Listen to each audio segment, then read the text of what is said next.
आपसे पूछ रही हूँ, आपकी पार्टी ये मानती है कि मुसलमानों को सिर्फ दरी बिछाने का काम करा रही है आरजेडी? भाई देखो, मैं कह रहा हूं भारतीय जनता पार्टी तो भाई शाहनवाज हुसैन और मुख्तार अब्बास नकवी के लिए भी कोई जगह नहीं है, तो मैं उसकी बात नहीं करूंगा। लेकिन आज के दिन में बाकी की जो पार्टियां, खासकर आरजेडी जैसी जो पार्टियां हैं, इसने तो साबित कर दिया ना, जो 30 साल से 18% का वोट लेकर जो पिछली बार बिहार की सबसे बड़ी पार्टी बने थे, उसको कहा कि तुम दरी बिछाओ, उप मुख्यमंत्री हम बनाएंगे 2.6 वाले को। हाँ, इनको आपत्ति है। एक मिनट, हाँ, बोलिए जवाब साहब, बोलिए। देखिए 30 सेकंड। देखिए सबसे महत्वपूर्ण जो आज का विमर्श है, उस पर आते हैं कि भाई 2004 में आपको याद होगा कि बिहार में मध्यावधि चुनाव कैसे हुआ। बिहार में मध्यावधि चुनाव तब हुआ जब पूर्व केंद्रीय मंत्री और लोक जनशक्ति पार्टी के संस्थापक ने कहा कि हम मुसलमान सीएम बनाएंगे। बहुत अच्छी बात है। उस पर एक प्रकार से उनकी पार्टी टूट गई और सब कुछ हो गया। 2005 में फिर से चुनाव हुआ। आज उनके सुपुत्र ज्ञान दे रहे हैं, लेकिन सीट कितना दिया है भाई? अरे आप ना 3 में ना 13 में। तो अच्छा 18% से देखिए और जो है बिहार नहीं, आप ये मान रहे हैं कि मुसलमानों का इस्तेमाल हुआ, आप उसे क्लियरली बोल सकते हैं ना कि हाँ ये दरी बिछा रहे थे, ये दरी बिछा रहे हैं, आप ये बोलिए। मुझे आपत्ति इन हाँ, बोलिए जवाब साहब बोलेंगे, जवाब साहब बोलिए। एक सेकंड रुक जाइए। बोलिए। मुझे आपत्ति इन शब्दों पे है कि मुसलमानों को खास तौर पे दरी बिछाने के नाम पर जो है वो लिया जा रहा है कि मुसलमान दरी बिछाता। अरे अब हम दरी बिछाने वाले नहीं है, वक्त आने पर नीचे से दरी खींच लेने वाले लोगों में से हम हैं। अच्छा, आप चाहते नहीं है तो किसकी दरी खींच रहे हैं आप? जो ये इस किसे गिराएंगे अंदर लोगों में है, जो बड़े खैर ख्वाह बनने की कोशिश कर रहे हैं, मुसलमानों की रिप्रेजेंटेशन की बात कर रहे हैं। बिल्कुल होना चाहिए, कुमार सौरभ जी को ऑडियो चाहिए। और इस देश में मुसलमानों का रिप्रेजेंटेशन हुआ है, अच्छे पदों पर रहे हैं। सेकुलर पार्टीज ने बैठाला है, क्या हामिद अंसारी साहब को नहीं बैठाला गया? क्या सलमान खुर्शीद साहब को अच्छी? मैं बिल्कुल सहमत हूँ आपसे। साहब को जो है मुख्यमंत्री नहीं बनाया गया राजस्थान साहब का मैंने नाम लिया, अब्दुल रहमान अंतोले का नाम लिया, तमाम जगह पे हुआ। लेकिन अब समस्या क्या कर दी गई है, जब से मौजूदा भारतीय जनता पार्टी की सरकार आई है, मुसलमानों के रिप्रेजेंटेशन को दीवार से लगा दिया गया। एक सेकुलर पार्टीज को भी दीवार से लगानी। अच्छा, तो आपका आरोप नहीं, सुनिए मेरी बात, एक मिनट। कुमार सौरभ जी, आपका सीधा आरोप बीजेपी पर है कि ये अगर रिप्रेजेंटेशन कम हुआ है तो ये बीजेपी की वजह से हुआ है। वहां पर एमआईएम ठीकरा जो फोड़ रही है, वो ठीकरा फोड़ रही है आरजेडी पर।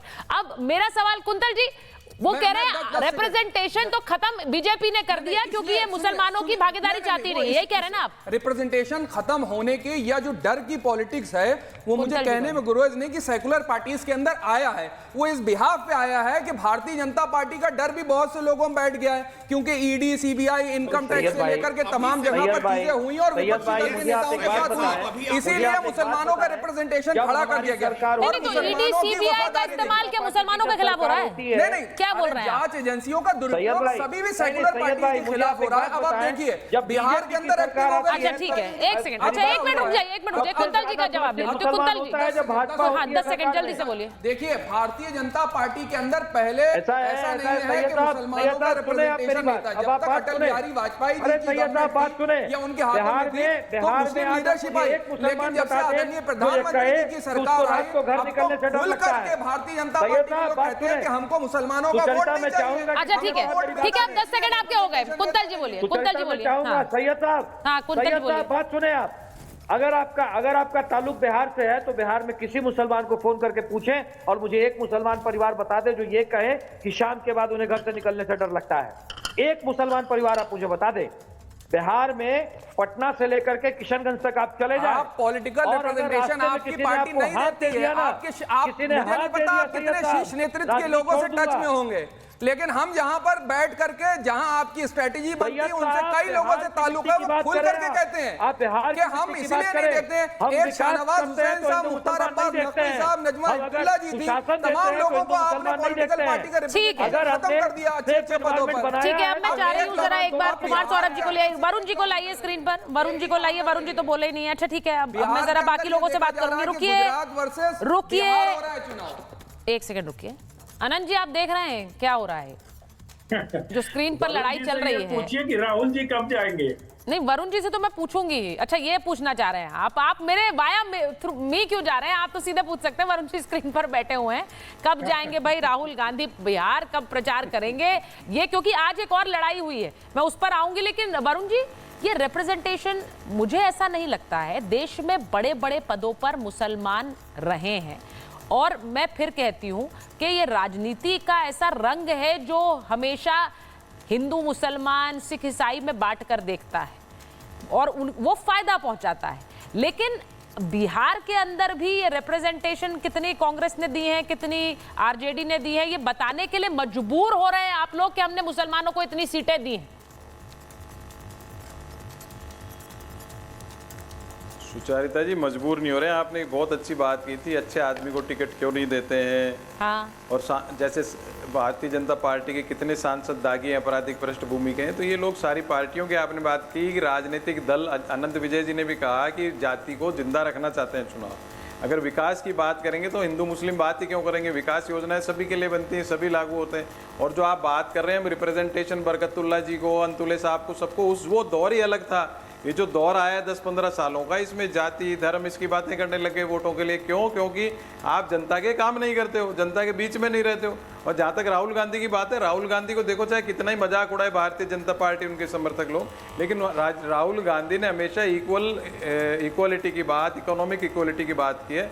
और जब जब मुसलमानों को आरक्षण की बात करते हैं, बीजेपी हल्ला मचाने लग जाती है। तो आप अभी जैसे महिला पार्टी ने टिकट दी, महिला आरक्षण की तो बात करते हैं, जबकि राजीव गांधी जी जो थे उन्होंने जब इस चीज को महसूस किया तो स्थानीय निकायों, पंचायत राज में आरक्षण लागू किया महिलाओं के लिए। अगर सही में सारी पार्टियां इंटरेस्टेड है तो महिलाओं को टिकट देती है, आरक्षण लागू करती है। ऐसे मुसलमानों का रिप्रेजेंटेशन जो है, अगर आप उनको 5%, 2% देते हो लोकसभा राज्यसभा में, जैसे वो SC, ST, OBC को दिया, तो इस प्रकार से इनको भी लाया जा सकता है आगे, अगर इच्छा शक्ति हो तो। कांग्रेस पार्टी को अगर इच्छा शक्ति हो तो कांग्रेस पार्टी को फिर एलिगेट करना हर बात में, तो भारतीय जनता पार्टी तो एक भी एमएलए MP टिकट देना ही नहीं चाहती मुसलमानों को। तो इसको मुसलमान हिंदू न करके जो आप बात उठा रहे हो वो एक रिफॉर्मेटिव बात है, भारत की पॉलिटिकल सिस्टम को स्टेबल करने की बात है। उसको इनको सब पार्टियों को सोचना चाहिए और उस हिसाब से आगे काम करना चाहिए। अच्छा, वो सोचना चाहिए, आगे बात करनी चाहिए। आज बिहार की राजनीति में कुंतल जी बोलना चाह रहे हैं कुछ। कुंतल जी, मैं एक बार बताऊं बिहार की राजनीति में आज कौन सा वाला दाव आया है? बिहार की राजनीति में आज जननायक वर्सेस खलनायक वाला भी दाव आया है। क्योंकि बीजेपी आज जब पोस्टर लगा है तेजस्वी यादव का, तो उन्हें नायक कहा गया, और आरजेडी का कहना है जननायक तो बिहार के लालू यादव है और नायक है तेजस्वी यादव जो आगे ले जाएंगे। उधर दूसरी तरफ बीजेपी का कहना है कि लालू यादव तो सबसे बड़े खलनायक है बिहार के लिए।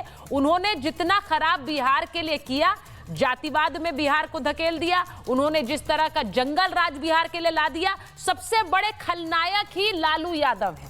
अब मैं इस पर सबसे पहले रिएक्शन कुमार सौरभ जी आपका लेती हूं, क्योंकि ये जो डिबेट है ये सीधी सीधी अभी लालू यादव और लालू यादव के जंगल राज पर है।